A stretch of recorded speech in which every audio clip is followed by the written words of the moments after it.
अचानक आपके साथ ऐसा सलूक क्यों हो रहा है? क्या पिता के किए की सजा बेटे को दी जा रही? लक्ष्मण सिंह दिग्विजय सिंह जी के भाई भारतीय जनता पार्टी में है, दिग्विजय सिंह जी कांग्रेस में, तो हमारी क्या गलती है कि हमारा सरनेम सिद्दीकी है? 2019 में महाविकास आघाड़ी में शामिल होकर गलती की कांग्रेस को ऐसा नहीं करना चाहिए था? शिवसेना को बचाने के चक्कर में कांग्रेस पार्टी अपने आप को खत्म करते आ रही है। क्या आप भी कांग्रेस पार्टी को नमस्ते करने वाले हैं? कांग्रेस से आप इस्तीफा देने वाले हैं? सीधी सी बात है कि हमारी जरूरत नहीं है, तो इसीलिए हमको भी हमारे ऑप्शंस ओपन है। क्या आपकी तरह कुछ और भी नेता पार्टी के नाराज हैं जो छोड़ने की सोच रहे हैं? कांग्रेस पार्टी क्या खाली होने वाली है महाराष्ट्र में? महाराष्ट्र में, देश में कांग्रेस पार्टी से ज्यादा लोग नाराज है।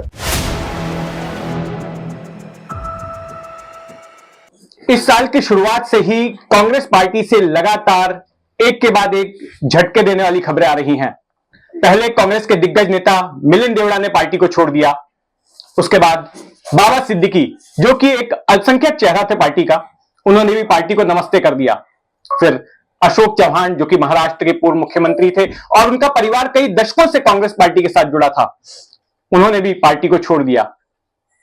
और अब खबर यह आ रही है, जो संकेत मिल रहे हैं कि बाबा सिद्दीकी के सुपुत्र जीशान सिद्दीकी, जो कि बैंड्रा ईस्ट से विधायक भी हैं, वो भी पार्टी छोड़ सकते हैं और इस बात के स्पष्ट संकेत उन्होंने दिए हैं। और इसके पीछे जो इमीडिएट ट्रिगर है वो ये है कि मुंबई यूथ कांग्रेस का उन्हें अध्यक्ष चुना गया था, अचानक ही उन्हें बिना कोई कारण बताए इस पद से हटा दिया गया। तो क्या कुछ कारण रहे, आज उनके साथ ऐसा सलूक क्यों हो रहा है, खुद उन्हीं से समझेंगे। जीशान भाई, आपसे यह समझना चाहूंगा कि अचानक आपके साथ ऐसा सलूक क्यों हो रहा है? क्या पिता के किए की सजा बेटे को दी जा रही है? आपके पिताजी ने पिछले हफ्ते ही पार्टी छोड़ी और वो अजीत पवार वाली एनसीपी के साथ जुड़ गए, तो क्या उसका खामियाजा आपको भुगतना पड़ रहा है? देखिए, जितनी हैरानी आपको है उससे ज्यादा मुझे है, मेरे कार्यकर्ताओं को है, क्योंकि किसी भी चीज को एक अच्छी तरह से करना पड़ता है। मुझे कोई भी ऑफिशियल इंटीमेशन मिला नहीं है। 12 साल से मैं इस ऑर्गेनाइजेशन का, इंडियन यूथ कांग्रेस का एक हिस्सा हूँ। मुंबई प्रदेश युवा कांग्रेस का प्रेसिडेंट मैं लोगों की वोट से बना हूँ। तकरीबन 90,000 वोट मुझे मिले हैं और लोगों ने, जनता ने मुझे प्यार किया और मुझे वोट दिया है। बहरहाल जब मुझे पता चला, मुझे मीडिया और सोशल मीडिया के माध्यम से मुझे पता चला कि मुझे हटाया गया है, अगर मुझे कोई कॉल आता या मुझे मेल आता तो कुछ बातचीत होती, एक डायलॉग होता, मगर इस पे नहीं हुआ है।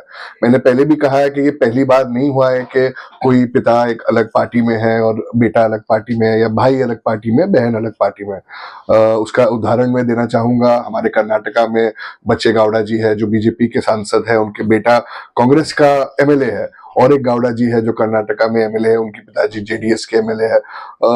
तो ये आपने बड़ा उदाहरण दिया संजय गांधी और राजीव गांधी के परिवार का। जैसे मैंने कहा कि जी, तो हम सबसे बड़ा उदाहरण तो वही है कि संजय गांधी जी और राजीव गांधी जी दो भाई थे, इंदिरा गांधी जी के सुपुत्र थे, और उनके जो राहुल गांधी जी है, प्रियंका गांधी जी कांग्रेस में है, वरुण गांधी जी, उनकी जो माता है मेनका गांधी जी, वो बीजेपी में है। तो ये लागू सिर्फ उनको होता है। सिर्फ हमारी यही गलती है कि हमारा नाम वालिया, गांधी, गौड़ा या बच्चे गौड़ा जी नहीं है। लक्ष्मण सिंह दिग्विजय सिंह जी के भाई भारतीय जनता पार्टी में है, दिग्विजय सिंह जी कांग्रेस में, तो हमारी क्या गलती है कि हमारा सरनेम सिद्दीकी है? तो आप एक बहुत बड़ा आरोप कांग्रेस पार्टी के ऊपर लगा रहे हैं। तो क्या कांग्रेस पार्टी ने सेकुलर होने का मुखौटा पहन रखा है? आपके कहने का मतलब यह है, क्योंकि सांप्रदायिकता का आरोप तो बीजेपी पर लगता है, कांग्रेस की इमेज एक धर्मनिरपेक्ष पार्टी की रही है, तो ऐसी पार्टी में क्या मुसलमानों के साथ नाइंसाफी हो रही है, अन्याय हो रहा है? जी, 100% अन्याय हो रहा है, क्योंकि हम तो एक ऐसी बिलीफ में रखते हैं कि हर वर्ग के लोग, हर धर्म के लोग, मेरी मतदार संघ में मुस्लिम भी है, मराठी है, मुझसे जितना वो बहुत प्यार करते हैं। मुस्लिम भी प्यार करते हैं, दलित भाई भी प्यार करते हैं, मराठी भी प्यार करते हैं, और हम सबका काम करते हैं और करते आ रहे हैं। बट जो कांग्रेस पार्टी है, वो उनका जो ढोंग है कि नहीं हम अल्पसंख्यक के रखवाले हैं, वो ढोंग गलत है, क्योंकि वो जो फेक सेक्युलरिज्म है वो और भी डेंजरस होता है मेरे हिसाब से। तो अगर आप सेक्युलर है तो आपकी पार्टी में माइनॉरिटीज को इतना अन्याय क्यों हो रहा है, उस पे आप पे क्यों हो रहा है, ये जवाब मैं उनसे पूछना चाहूंगा। क्या कांग्रेस ने 2019 में महाविकास आघाड़ी में शामिल होकर गलती की? कांग्रेस को ऐसा नहीं करना चाहिए था? सबसे बड़ी गलती कांग्रेस पार्टी की महाराष्ट्र में यही रही है जो हमने अलायंस शिवसेना के साथ किया, क्योंकि हमारी विचारधारा उनके साथ कभी मैच हुई नहीं है और आगे भी नहीं हो सकती है। शिवसेना जैसी दोगली पार्टी आज तक महाराष्ट्र में हुई नहीं है। वो उनकी खुद की पार्टी को नहीं संभाल पाए, उनके अहंकार की वजह से।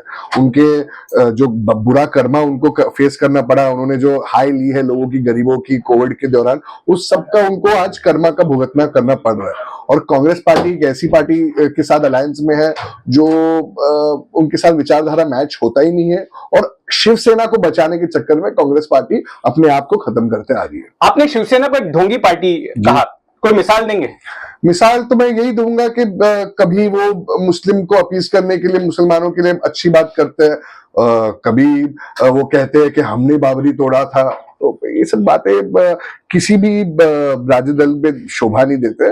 और हम सब सेक्युलर लोग हैं, देश ही हमारा सेक्युलर देश है। तो क्या हिंदू, क्या मुसलमान, क्या सिख, क्या दलित, हम सब एक है, और एकता की जो बात है उसी को करनी चाहिए। आपने एक मिसाल दी थी अब से इससे पहले जो आपने प्रेस कॉन्फ्रेंस ली कि एक ही मंच पर जो वज्रमूट सभा थी, वहां पर 4 मुस्लिम नेताओं के बीच में उद्धव ठाकरे ये दावा कर रहे थे कि बड़े गर्व से कि बाबरी मस्जिद उन्होंने गिराई। जी, ये तो आप सबके सामने हुआ था। मैं, असलम भाई, अमीन भाई, बाबा, मेरे पिताजी बाबा जी, बाबा सिद्दीकी जी, हम सब बैठे थे, और उद्धव जी ने कहा कि उन्होंने शिवसैनिक लोगों ने ही किया था।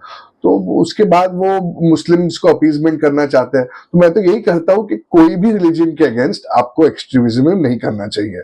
हमारे वहाँ हम सब साथ में रहते हैं, मराठी, उत्तर भारतीय, मुसलमान, दलित, क्रिश्चियन, सिख, सब, हम सब एक ही साथ ही रहते हैं। आपने कहा कि कोविड के दौरान जो कुछ भी शिवसेना ने किया उसकी हाय लगी है, इस वजह से उनकी सरकार गिर गई। क्या किया था इस दौरान शिवसेना ने? शिवसेना ने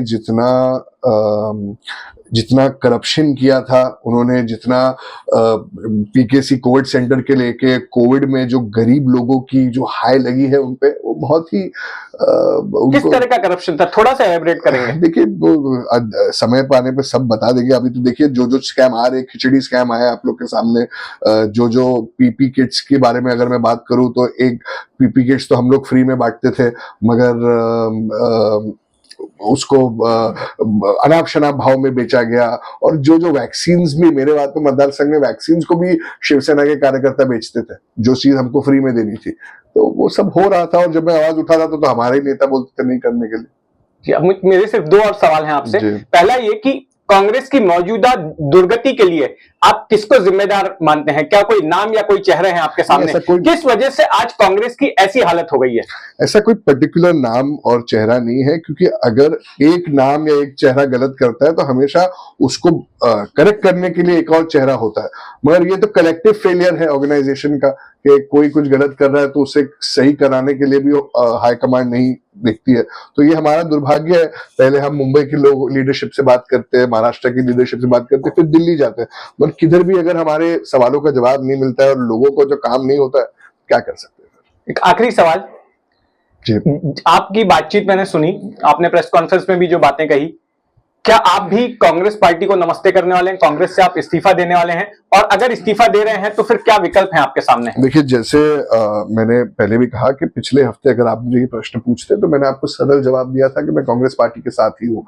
अब अगर आप मुझे ये चीज पूछते हो तो दुर्भाग्यपूर्ण ये है कि कांग्रेस पार्टी ने जिस तरह मेरे साथ बर्ताव किया है, मुझे रातों रात, जब मैंने अपनी लॉयल्टी प्रूव करने के लिए डेंगू और फीवर में भी मैं सीएलपी मीटिंग अटेंड किया मैंने, उसके बावजूद मुझे सोशल मीडिया और मीडिया के माध्यम से जब पता चला कि मुझे हटाया गया है, तो कांग्रेस पार्टी को सीधी सी बात है कि हमारी जरूरत नहीं है। तो इसीलिए हमको भी हमारे ऑप्शंस ओपन है। हम मेरे मतदाताओं से बात करूंगा और फिर किधर जाना है, कैसे जाना है, उसका डिसीजन लूंगा। क्या आपकी तरह कुछ और भी नेता पार्टी के नाराज हैं जो छोड़ने की सोच रहे हैं? कांग्रेस पार्टी क्या खाली होने वाली है महाराष्ट्र में? महाराष्ट्र में नहीं, देश में कांग्रेस पार्टी से ज्यादा लोग नाराज है और अपने ऑप्शंस देख रहे हैं, क्योंकि उनको ना बोलने का फ्रीडम है, ना कुछ करने का फ्रीडम है, और एक डिक्टेटरशिप कांग्रेस में भी है और कम्युनलिज्म कांग्रेस में भी है। धन्यवाद जिशान जी हमसे बातचीत करने के लिए।